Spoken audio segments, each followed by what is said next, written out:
Hey guys, I'm Adam, this is On The Break, and welcome back to episode 13 of the FM20 beta series here with Chelsea. Today we're going to kick off the Premier League campaign, we're going to go through all the transfer dealings, and then we're going to bring you the home game against Everton to get the Premier League season underway. There's a lot to get through, so we're going to get straight into the transfer dealings. So we'll start with the outs. We've got it sorted by fee because there are some big deals to talk about. The big one, and probably the most disappointing one, is we've sold N'Golo Kante to PSG for 70 million. He got unhappy. He kicked up a stink. He basically demanded that I sell him for 70 million. And to be honest, for 70 million, yes, it's Kante and yes, he's incredible. But 70 million will get you a hell of a midfielder to replace him as well. So he's gone. Andreas Christensen's gone. We loaned him out for the second half of last season. We managed to get Man United up to £60 million for him, which I think is a really good price for someone that still wouldn't have been first choice this season. He does look to have come on a lot, to be fair, but I still don't think he would have been a first choice this year. I think he probably would have got unhappy again. And again, £60 million, it's a lot to turn down for someone that's not going to be a regular. Morata we already knew about is gone, but that's 50 million in the kitty. Kurt Zuma's gone. He went to Inter Milan for £28.5 million. I think that's quite a good price for Kurt Zuma. He's not a kid anymore, he's 25. So Inter will be pleased with the player they've got, but I just wasn't satisfied with his distribution.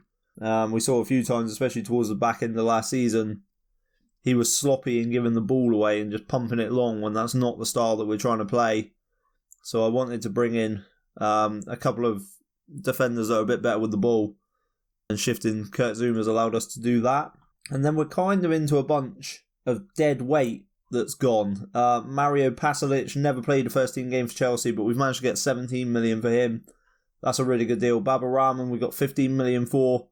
Charlie Mazonda is gone. There were question marks about whether he would be in the squad this year, but he's gone to Milan for 15 million.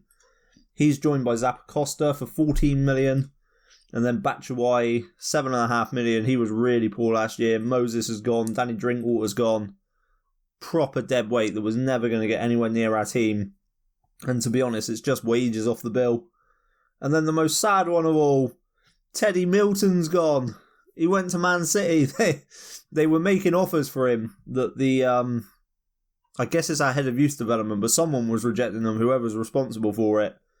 But then they came in and offered him a contract. It's 3 million in compensation. I'm a bit sad to see Teddy go. He was the one I was going to pin my hopes on. And he, realistically, I think he was going to be our third choice left back next season. One of the signings that we'll talk about in a minute was kind of forced upon me by the fact that Teddy Milton left. So I didn't really have that sort of third choice left back. So that's a bit sad.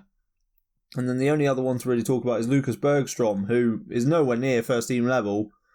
But Sheffield United offered, I think it was 2 million for him. And the staff turned it down. So I went and offered him out for 2.5 million and Sheffield United came back. So 2.5 million up front for Lucas Bergstrom, I think is a great deal. We've done really well there. So really happy with that. And then at the bottom there, you've got all the frees and loans. There's not too much to talk about there. But Ampadu went out on loan. Loftus-Cheek went out on loan. We promised him that last year. So we got that done. And Bakayoko is an interesting one. I was originally going to keep him in the squad. I even gave him a squad number.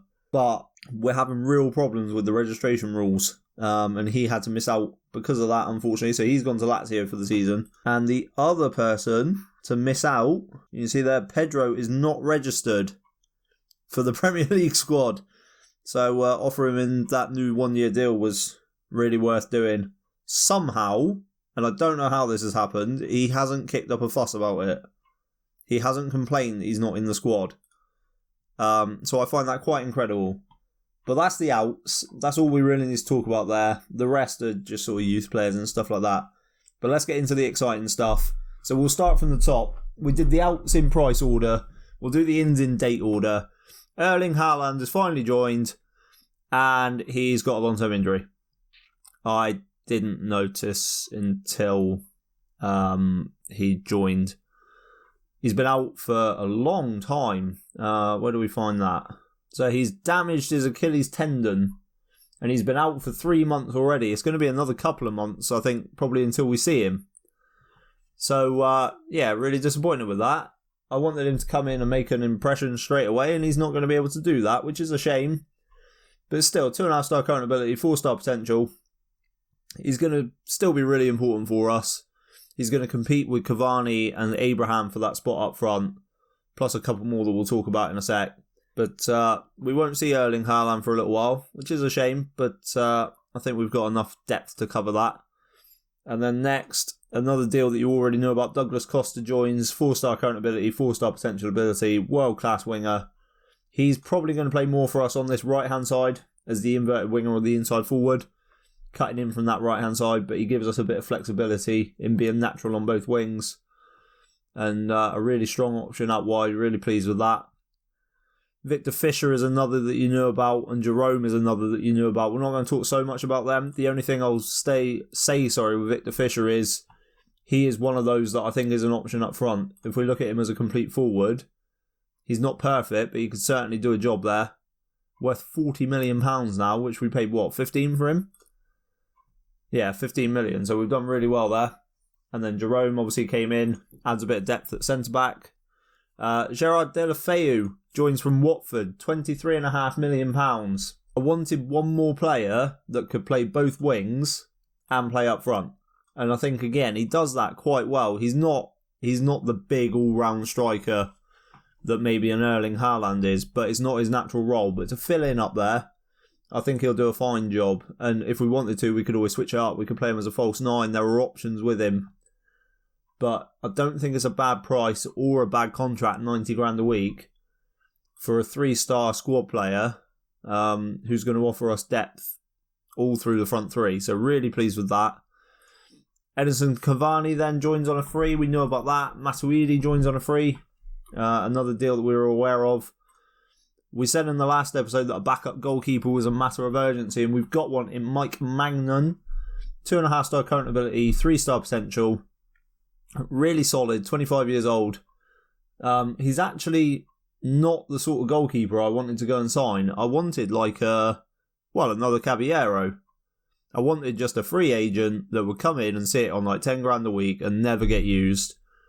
But I didn't trust that. That would have meant relying more on Jamal Blackman, which I didn't really have faith in doing, to be honest. Also, in the last episode, I might have forgotten he was here because I had all the loans hidden. So yeah, Jamal Blackman's still around, but he's not registered.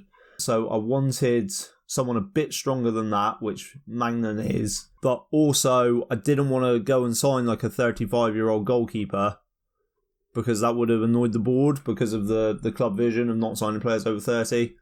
So Mike was cheap enough. He was 4.6 million, and the contract's not too bad. 40 grand a week at this level isn't that much. So not too bad at all. And he'll play the cup games. I will actively use him as a cup goalkeeper. He was happy to just be the backup. I set him as a cup goalkeeper because I will give him those games. Yeah, solid backup. And then we've got Maximilian Vober, centre back, can also play at left back. This is the guy that I bought in. I wanted a centre back anyway, but it was a choice between this guy and Yune Nunez, who plays for Bilbao, I think it is. They're both quite similar in ability. The deals were quite similar, but this guy being able to play at left back means that we've got 3 decent options now. We've got Emerson, we've got Wober, and we've got Azpilicueta. More solid at centre half. I think we will see him play most of his games at centre back, to be honest. But he's going to have to work his way past Tomori and Rudiger to really cement that place as his own. So another really solid player, only 22. He's quick, he's strong. Really, really pleased with that. I think that's a really good signing. And then the bottom two, we were starting to go a bit crazy towards the end. Nicolas Dominguez is about as close to a Kante replacement as we've got. Now, he's not the same player. He's not that box-to-box role. He can do it, but he is far more of a playmaker, a creative type. And the attributes he's got for it are incredible. 17 first touch, 16 passing, 16 technique. Really, really good mentals. He's quick. He's relatively strong. Not great in the air is probably his main weakness, but nor was Kante, to be fair. So, can do a few roles in that midfield. And for 25 million, I think he's an absolute steal. 3.5-star current ability, 4-star potential ability.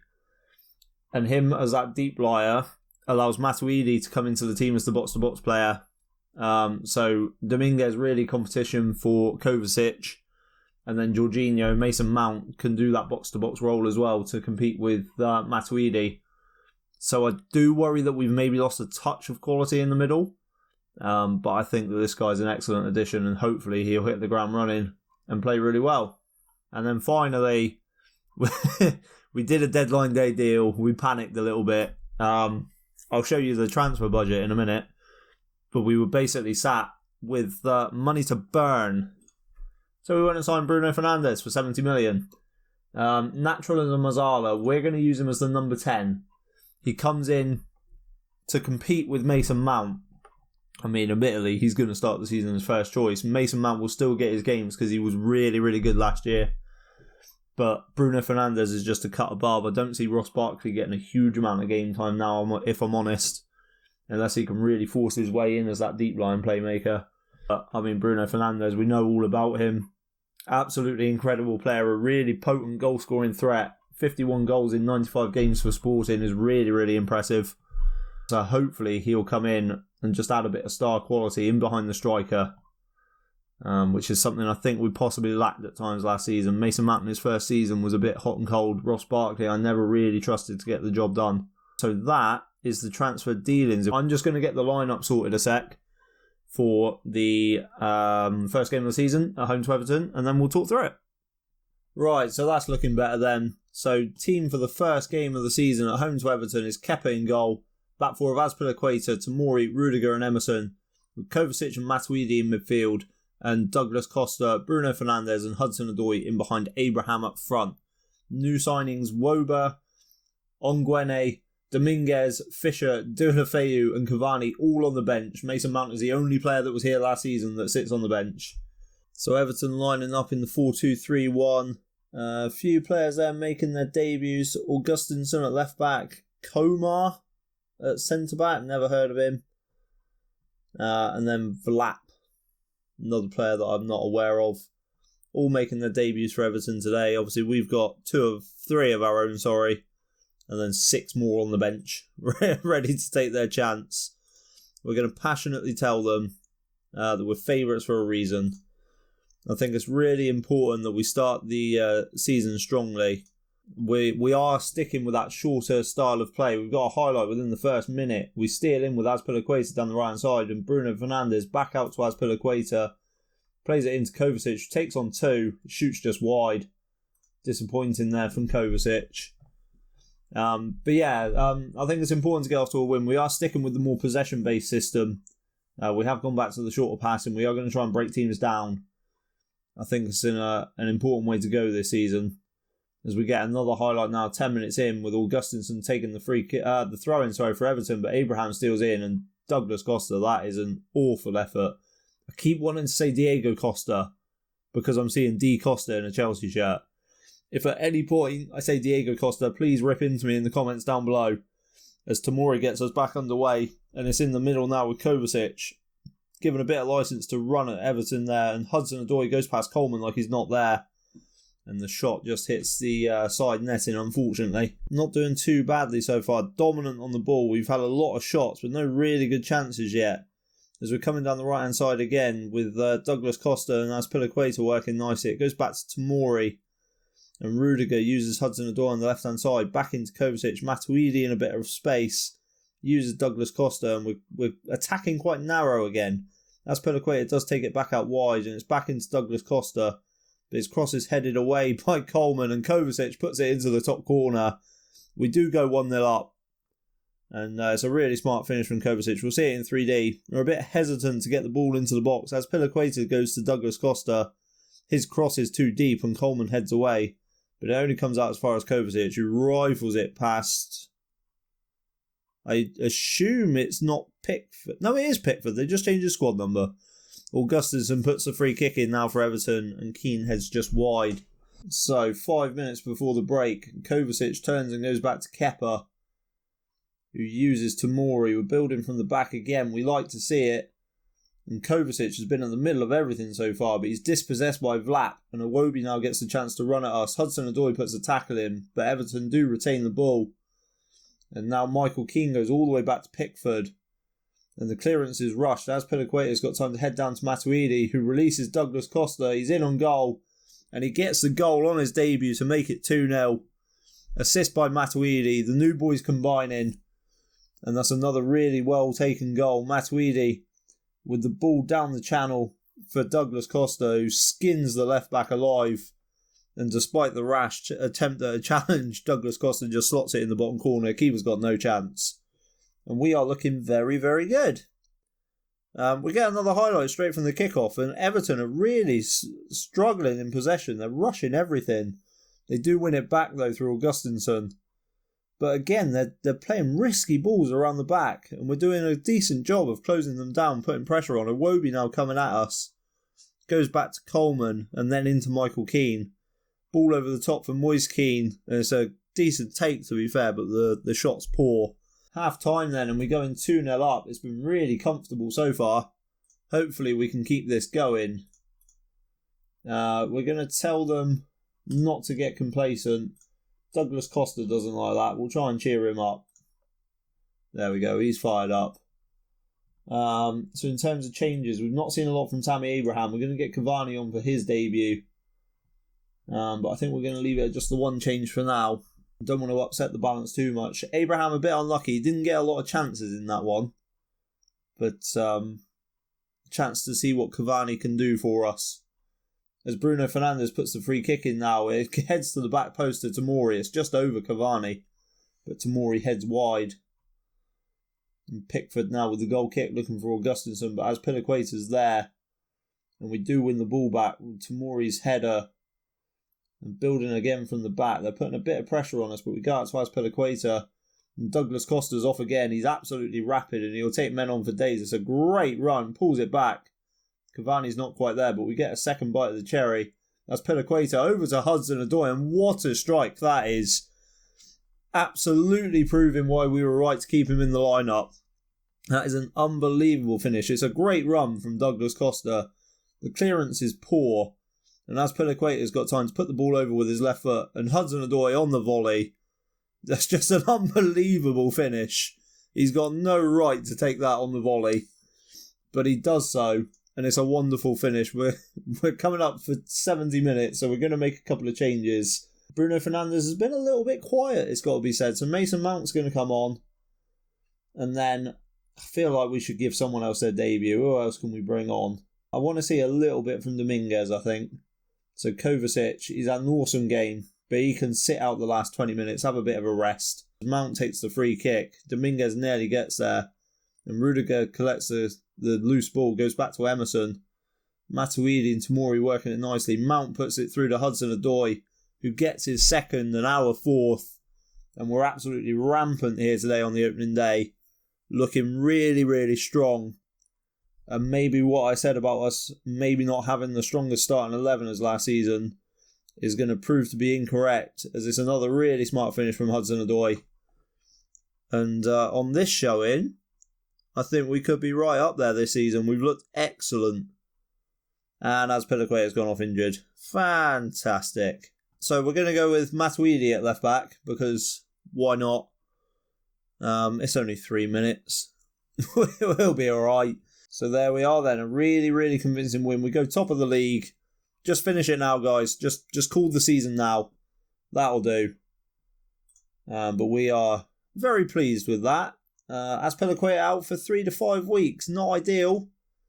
Reece James wasn't involved today. He was a little bit unfit. Didn't have much condition, but he's going to get a run in the team now. Okay, so we are going to play a big chunk off camera and then come back from Man United away and whoever we've got in the Europa League group stage. That'll be the midway point of the group stages. I don't think that's a bad place to come back. So we will do that. So Man United away and whoever it's going to be, the mystery draw in the Europa League. If you have enjoyed that, guys, please leave a like on it for me. It really does help the channel massively and it means a lot as well. Subscribe to the channel so you don't miss any FM20 content. And thank you very much for watching. Bye-bye.